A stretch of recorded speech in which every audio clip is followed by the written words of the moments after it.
Hello friends, start करते हैं हम अपना नया टॉपिक जिसका नाम है थ्योरी ऑफ कंज्यूमर बिहेवियर, जिसको आप 11th क्लास में 12th क्लास में देखते थे कंज्यूमर इक्विलिब्रियम के नाम से।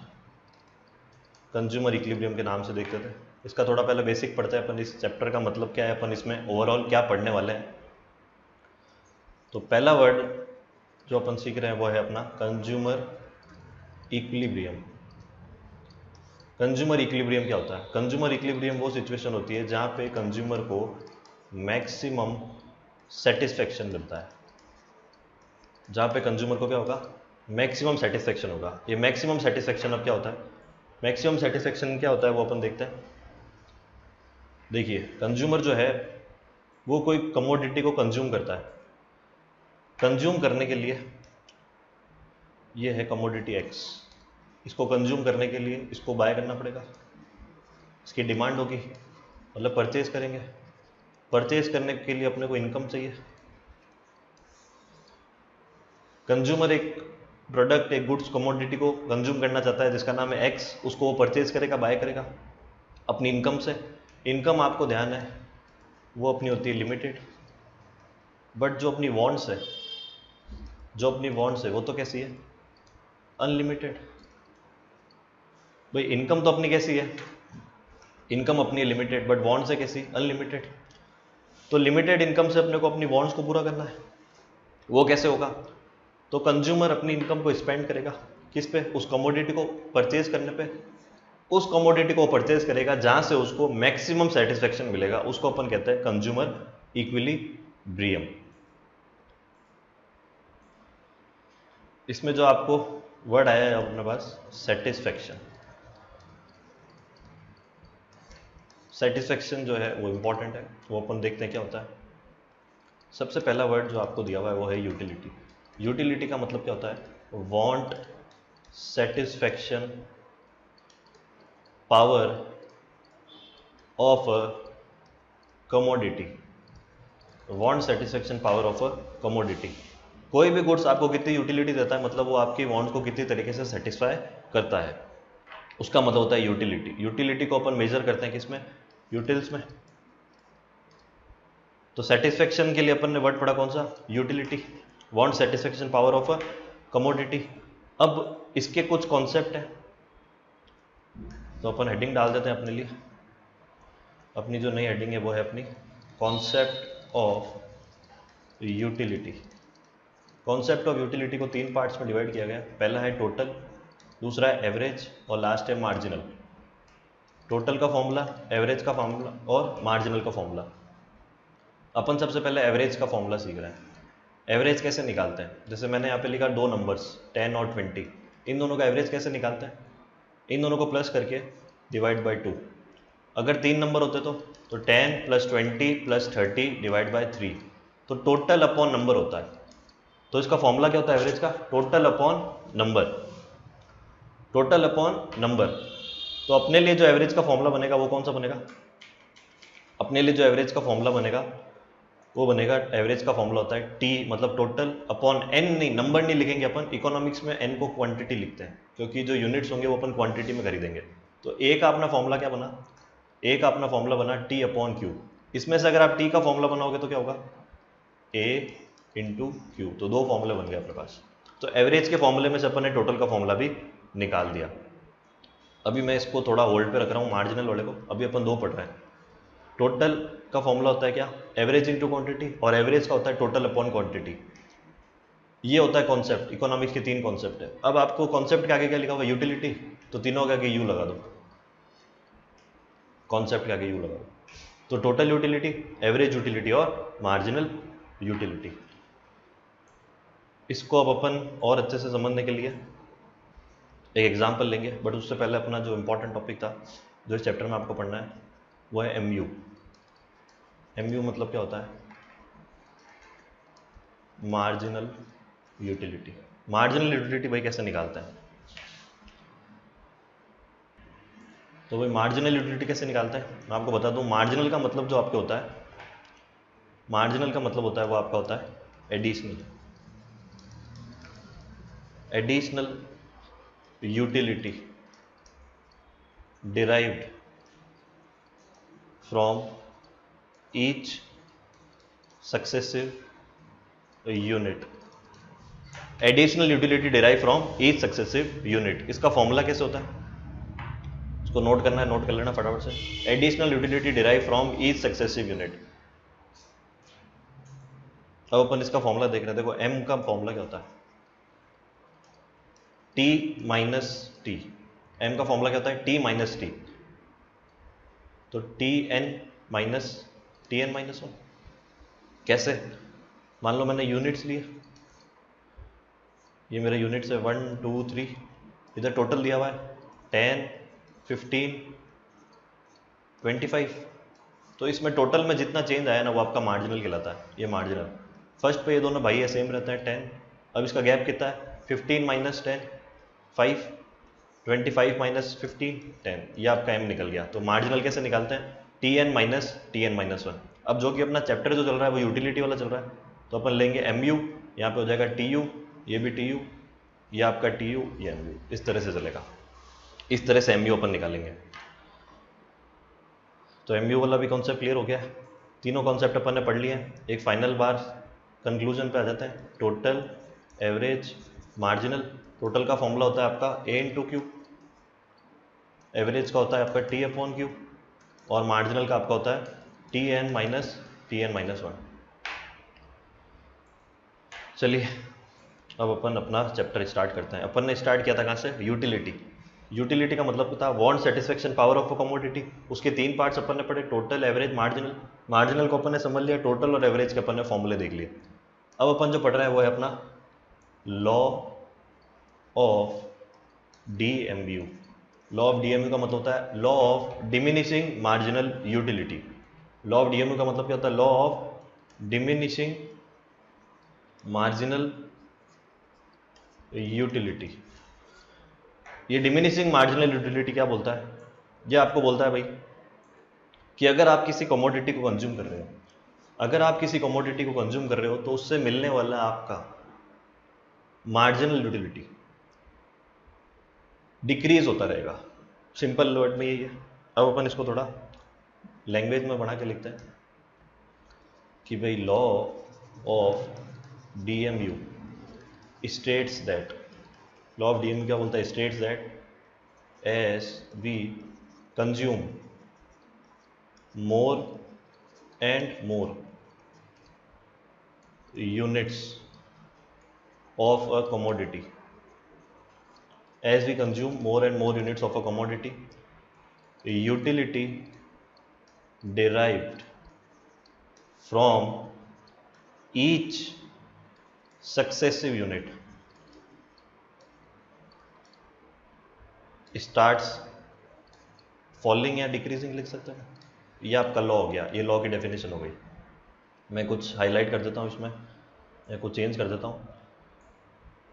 Law of DMU states that as we consume more and more units of a commodity the utility derived from each successive unit goes on decreasing. यहाँ तक तो कोई दिक्कत नहीं होगी कि भाई जैसे जैसे अपन किसी कमोडिटी को कंज्यूम करना स्टार्ट करते हैं, ये दिक्कत आ गई यहाँ पे। द यूटिलिटी डिराइव फ्रॉम, ये जो है ना, the utility derive from each successive unit, ये आपकी एमयू है भैया, ये आपका एमयू है। तो आप इसको एमयू भी लिख सकते हो। तो क्या हो गया, as we consume more and more units of a commodity its MU starts falling भी लिख सकते हो। या फिर एमयू की डेफिनेशन क्या होती है, utility derive from each successive unit. ये आपका हो गया लॉ, लॉ की डेफिनेशन। लॉ की डेफिनेशन अब अपनी हो गई। अब अपन इसके बाद जो देख रहे हैं वो है अपना टेबल।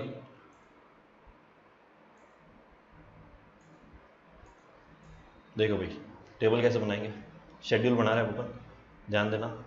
ये आपका है यूनिट्स, ये आपका है टोटल यूटिलिटी, ये है आपका मार्जिनल यूटिलिटी। वैसे टोटल का कोई काम नहीं बट फिर मैं बना रहा हूँ क्योंकि नेक्स्ट क्वेश्चन में काम आएगा। Units, total utility, marginal utility. मान लो मैंने एक कमोडिटी ली एक्स, 1 2 3 4 5 6,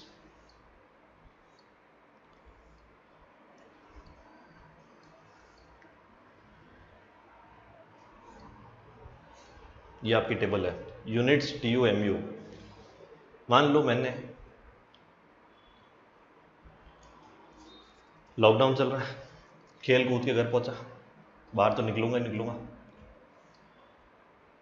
सबसे पहले मैं गया ग्लास ऑफ वाटर घर से लिया कि मुझे एक पानी का ग्लास दो। फर्स्ट ग्लास ऑफ वाटर जितना मुझे सेटिस्फेक्शन देगा उतना सेकंड नहीं देगा, सेकंड कंज्यूम करने के बाद थर्ड और कम देगा, फोर्थ उससे कम सेटिस्फेक्शन देगा, फिफ्थ उससे और कम देगा, सिक्स उससे और कम लेगा। एक और आप एग्जांपल ले सकते हो किसी भी गुड्स का, जैसे आइसक्रीम। मैंने एक कप ऑफ आइसक्रीम ली, उसने जितना मुझे सेटिस्फेक्शन दिया उतना सेकंड नहीं देगा, जितना सेकंड देगा उतना थर्ड नहीं देगा, जितना थर्ड देगा उतना फोर्थ नहीं देगा। तो यूटिलिटी कम होती रहती है। अगर अपन अपनी डेफिनेशन पे चले तो अपनी डेफिनेशन क्या थी? The utility derive from, sorry, as we consume, इसको थोड़ा और अच्छे से देखते हैं अपन। एज वी कंज्यूम,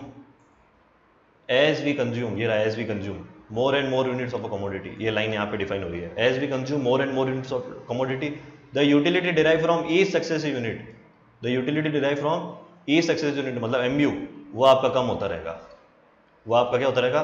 कम होता रहेगा। तो अपन कम कर देते हैं, जैसा लॉ बोलता है अपने को, तो लॉ ने अपने बोला इसको कम कर दो, तो अपन इसको कम कर देते हैं। चलिए, जैसे मैंने बोला 10, अब एमयू कम होगा तो 8, 6, 4, कहाँ तक कम होगा ये नहीं बोला है, तो मैं नेगेटिव तक ले जाता हूँ, 0, -2, तो ये आपका एमयू हो गया खत्म। तो मैं आपको बता रहा हूँ, the utility derive from each successive unit goes on decreasing. अब इसमें से एमयू निकालते हैं। एमयू कैसे निकालते हैं भाई? ये दोनों भाई है, ये दोनों भाई है, फर्स्ट पे सेम रहता है। अब मैंने फर्स्ट ग्लास ऑफ वाटर या फिर first cup of ice cream consume किया था तो मुझे 10 यूनिट्स का सेटिस्फेक्शन मिला। सेकेंड मैंने जब कंज्यूम किया तो मुझे और 8 का मिल रहा है, तो टोटल कितना मिलेगा दोनों को मिला के? तो 10 + 8 18, फिर और कर रहा हूं तो तीनों को मिला के कितना मिलेगा? 24, फिर कितना मिलेगा? 28, फिर कितना मिल रहा है? 0, तो 28 + 0 28, और ये लास्ट हो जाएगा 26। ये आपका शेड्यूल हो गया कंप्लीट। पहले अपन एमयू को लिया, फिर टीयू को उसमें से निकाला, जैसा लॉ बोलता है। अब अपन इसका डायग्राम देखते हैं, अब अपन इसका फटाफट से डायग्राम देख लेते हैं। डायग्राम देखो भाई,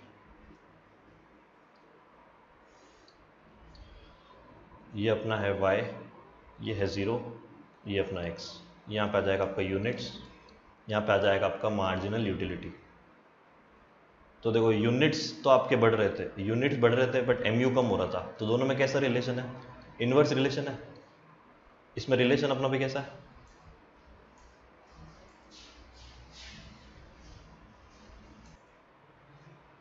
तो एमयू और ये उसका अपना हो गया यूनिट्स, एमयू और उसका हो गया अपना यूनिट्स। स्लोप कैसा बनेगा? डाउनवर्ड बनेगा। स्लोप अपना कैसा बनेगा? थोड़ा सा गलत बन गया, इसको वापस बनाते हैं।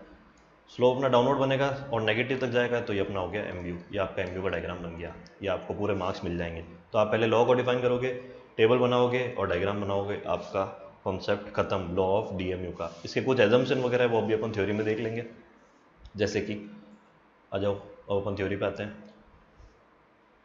ये रहा मार्जिनल यूटिलिटी एनालिसिस, ये अपन ने पढ़ लिया। टीयू अपन ने देख लिया, टीयू अपन ने देख लिया भाई पूरा। इसके बाद अपना है नेक्स्ट पेज पे एमयू ऊपर दिया हुआ है, एमयू का फॉर्मूला अपन ने देख लिया। कुछ एजम्पशन दी हुई है, एजम्पशन दी हुई है किसकी? मार्जिनल यूटिलिटी की। पहला, जो भी कंज्यूमर होगा वो रेशनल होना चाहिए, मतलब उसको कंज्यूमर को नॉलेज होना चाहिए कि वो अपनी इनकम कौन से गुड्स पे स्पेंड करे जिससे उसको मैक्सिमम सेटिस्फेक्शन मिले। थर्ड, यूटिलिटी को आप यूटिल से मेजर करते हैं, बट अपन यहाँ पे इसको कार्डिनल अप्रोच में ले रहे हैं और न्यूमरिक टर्म्स में मेजर कर रहे हैं। थर्ड, कंटिन्यूस कंजप्शन होना चाहिए, जो भी आप कंजप्शन कर रहे हो गुड्स का वो कंटिन्यूस होना चाहिए। ऐसा नहीं मैंने एक ग्लास ऑफ वाटर अभी कंज्यूम किया, दूसरा 3 घंटे बाद किया, तो सेटिस्फेक्शन कम नहीं होगा, वो तो बढ़ता ही रहेगा। नेक्स्ट, जो भी गुड्स आप ले रहे हो, जो भी गुड्स आप ले रहे हो, पहला तो अपन ने क्या पढ़ा? कंज्यूमर रेशनल होना चाहिए। दूसरा अपन ने देखा कि न्यूमेरिकल टर्म्स में होना चाहिए, ये कंज्यूमर रेशनल न्यूमेरिक टर्म्स में होना चाहिए, कंटिन्यूस कंजप्शन होना चाहिए। ये 3 आप लिखिएगा। और लास्ट वाले में क्या बोल रहा है?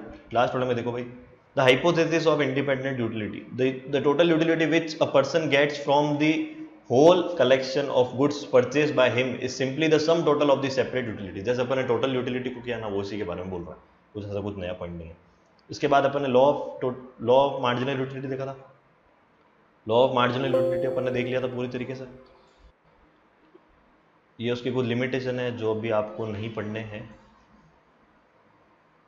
ये पेज गलत निकल गया मुझसे नोट्स में, ये रहा लॉ ऑफ डीएमयू, ये उसकी टेबल जो अभी अपन ने बना दी। और उसके बाद इसका डायग्राम, ये रहा उसका डायग्राम जो अपन ने देखा। तो अगर आपने ध्यान दिया हो तो अपना यहाँ तक टॉपिक हो गया है। इसके साथ में एक और क्वेश्चन है, इसके साथ में एक और क्वेश्चन जो आपको दिया हुआ है वो ये रहा। एक और क्वेश्चन है वो अपन पढ़ रहे हैं, लास्ट क्वेश्चन आज का,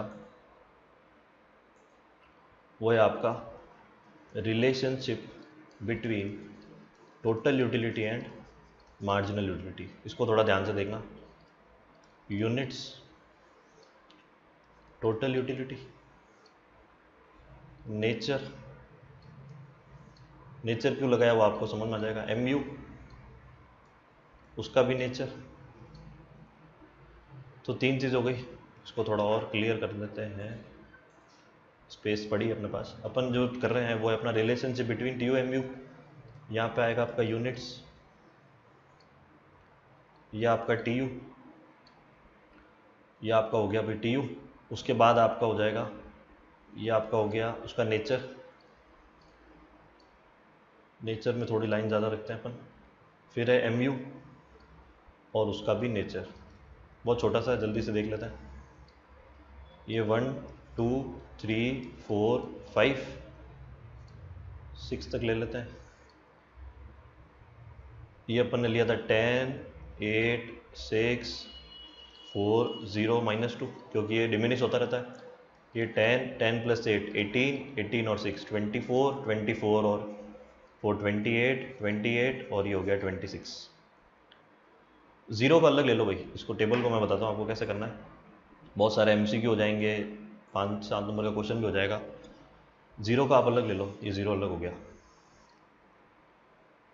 अब ये टेबल अपनी डिवाइड हो गई है कितने पार्ट्स में, ये हो गया यहाँ पे ज़ीरो। ज़ीरो से ऊपर सारी वैल्यू क्या है, पॉजिटिव है। ज़ीरो से नीचे कैसी है भाई, नेगेटिव है। अब अपन TU को देख लेते हैं। TU को अगर आप देखोगे तो देखो 10 से बड़ा, 10 से 18, 18 से 24, 24 से कितना हो रहा है 28। तो ये इंक्रीज हो रहा है एट डिमिनिशिंग रेट। फिर 28 से 28 है तो कांस्टेंट, और फिर यहाँ पे डिमिनिश हो रहा है TU। TU नेगेटिव तो ही नहीं सकता, टोटल है इसीलिए। तो अपना जो रिलेशन बन रहा है वो क्या बन रहा है कि when TU increase at diminishing rate MU becomes positive या MU is positive. Second, when TU is constant, constant को अपन बोलेंगे मैक्सिमम, MU बिकम जीरो। ये आपका इंपॉर्टेंट क्वेश्चन है भाई, अगर MCQ फॉर्म में आता है तो।